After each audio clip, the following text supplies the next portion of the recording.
warning us. No, it's time your shadow comes across. Come on!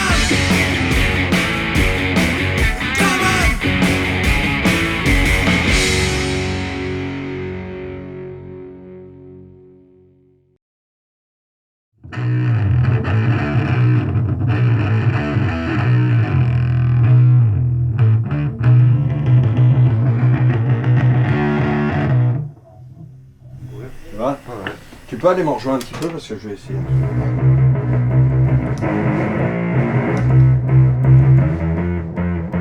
Ici, il faut savoir que ce qu'on aime, puisqu'on travaille à l'ancienne avec du matériel ancien, c'est de prendre le plus possible le vivant. Et le vivant, ça veut dire que les gens jouent ensemble. On peut faire que les musiciens jouent séparément. On peut enregistrer d'abord une batterie, après le bassiste va se coller dessus, après le guitariste. Mais ici, on trouve ça assez inhumain, on n'a pas des résultats qui nous conviennent. Alors ça peut être plus propre d'un côté, parce que le musicien va s'appliquer pour faire quelque chose de parfait. Mais moi, le mot parfait me convient pas trop. Moi, je préfère qu'il y ait une âme. Je préfère qu'il y ait des gens qui jouent ensemble, même si des fois, il y a des petites variations qui flottent un peu. Bah justement, je trouve que c'est la vie, quoi. Notre cœur, il bat pas le même battement à chaque minute, hein, ça varie. Et c'est un petit peu pareil, la musique. À la prise de son, avec mes positions de micro, avec les préamplis que je vais utiliser, les petits compresseurs, etc. Ce que j'aime, moi, c'est que les musiciens, ils viennent écouter ce qu'ils ont enregistré, mais vraiment à la base, au tout début, hein, sans parler de mixage, sans rien. Ce qu'on appelle un rough mix, une mise à plat, qui viennent ici et qu'ils aient le sourire, qu'ils se reconnaissent. Le but, c'est d'être le plus proche du son de la source. C'est quelque chose de vraiment pas évident, parce qu'en ayant des captations de proximité avec des captations d'ambiance, etc., il faut savoir faire le mélange, savoir quel micro on utilise, savoir quel préampli on utilise. Enfin, c'est toute une cuisine. Ce qui fait que rien que pour avoir un son qui paraît naturel, à la prise de son, on ne parle pas de mixage, là, on parle vraiment de la prise de son, c'est déjà tout un savoir-faire. Pourquoi j'utilise le ruban pour la guitare? Parce que c'est beaucoup plus doux et avec une rondeur dans les basses, beaucoup plus de corps. Surtout rapproché comme ça de la membrane.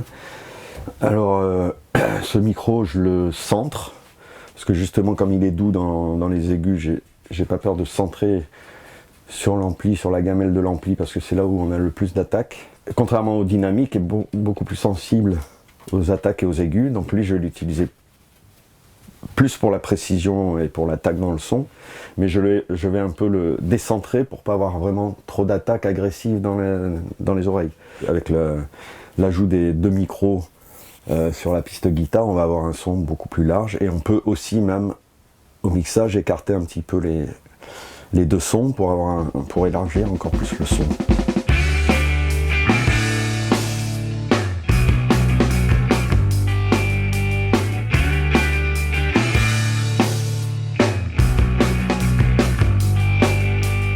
J'ai voulu enregistrer chez lui parce que la première expérience avait été plutôt bonne. Qu'entre-temps, il a eu beaucoup de matériel et surtout, en fait, en discutant avec Triboulet, ce qui m'intéressait, ce que j'aime bien chez lui, c'est qu'il est à la fois fou de vieux matériel, de vieilles technologies vintage, de magnéto à bande et tout ça, mais en même temps, il est complètement ouvert aussi à la technologie numérique.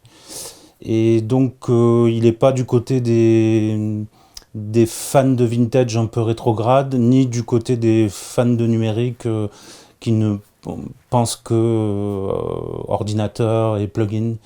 Il mélange les deux. Et c'est ce que j'aime bien avec lui. Parce qu'en fait, peu importe la manière d'arriver à un résultat, ce qui compte, c'est le résultat.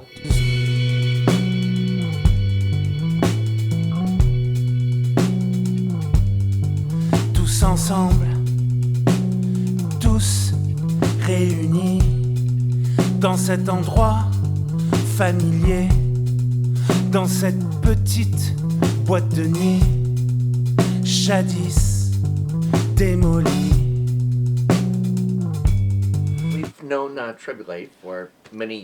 Nous connaissons Triboulet depuis plusieurs années, nous avons tourné avec lui en 1997.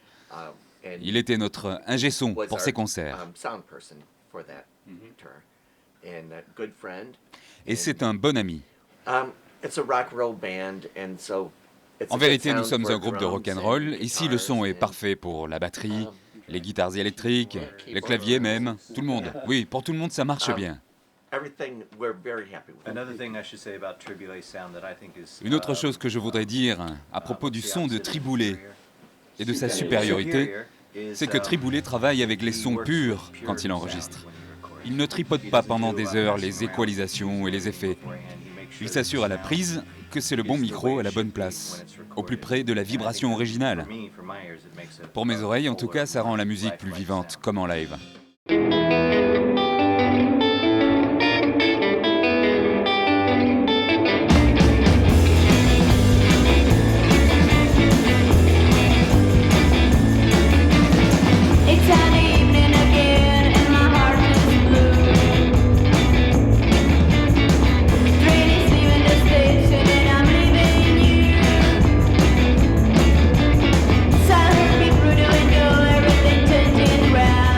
La première coopération qui m'a boosté, c'était avec le producteur américain Nick Sanzano, avec qui j'ai eu le plaisir de travailler à distance. En fait, il a mixé des prises de son qui ont été faites ici. C'était le groupe Les Bubblies. Et ça m'a donné un bon boost parce que moi je me suis fait tout seul, j'ai jamais eu de maître ou des personnes de métier qui m'ont guidé. Donc j'ai fait ça vraiment à l'instinct, encore une fois avec le cœur, et d'avoir un retour comme ça d'un professionnel, sachant qu'il a quand même bossé avec des artistes comme Sonic Youth, Public Enemy, en France il a fait Noir Désir, I Am, Zebda à Toulouse. D'avoir le retour de cette personne-là m'a conforté, quoi. Triboulet's work. I think it was excellent. He did a great job. We had no difficulty whatsoever in mixing. We could do anything we wanted. We could make the sounds any way we wanted, and that's the best you could ask from an engineer, from another producer. When you're mixing another producer's work, another engineer's work, is the ability to make it, for the mixer to be able to do what he wants or she wants. And we were, because of the quality of the recording.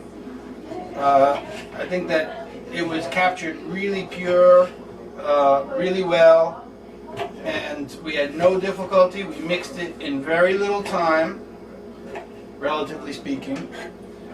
And I was very impressed with the quality and very satisfied with the quality. Il pense pas mal en termes de cohérence musicale ou sonore, mais il pense pas mal en termes de cohérence et je pense que c'est ce que j'ai le plus intégré dans sa manière de faire et qui me sert le plus hors du studio, donc dans mes prestats à moi ou les enregistrements que je fais avec d'autres groupes. Et du coup, je me sens à l'aise avec ça, quoi. Je me sens à l'aise avec ça et je pense que c'est une bonne chose que j'ai trouvé ces méthodes-là, cet univers-là et cette façon de fonctionner, cette culture-là, parce que moi, je suis batteur et je suis hyper... naturellement, j'étais très carré, rigoureux, machin, et ça c'est bien, ça laisse... T'acceptes de laisser un peu de liberté et de vie, en fait, avec ces méthodes-là, en tout cas, je trouve. Donc c'est bien, ça m'a ouvert. And I met Triboulet in the Studio de la Trappe through a recommendation from a fellow musician down in Papignon.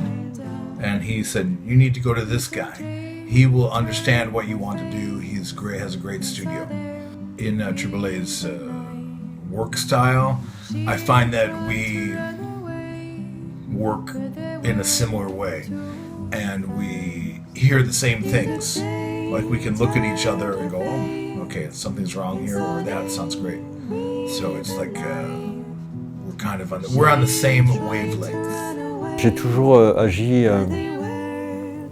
dans ce métier avec mon cœur, et j'espère humainement aussi, le plus que j'ai pu en tout cas, on fait tous ce qu'on peut avec ce qu'on est, quoi. Mais en tout cas, dans ce métier-là, le cœur est primordial.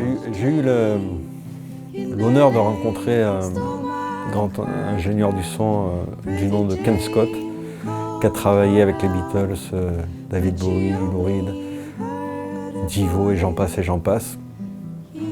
Et le premier truc qu'il m'a dit,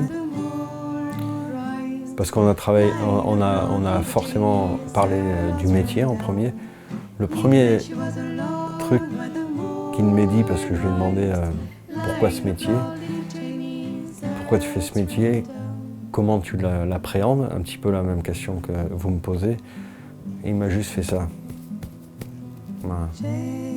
Ça voulait tout dire, c'est exactement ce que je ressentais.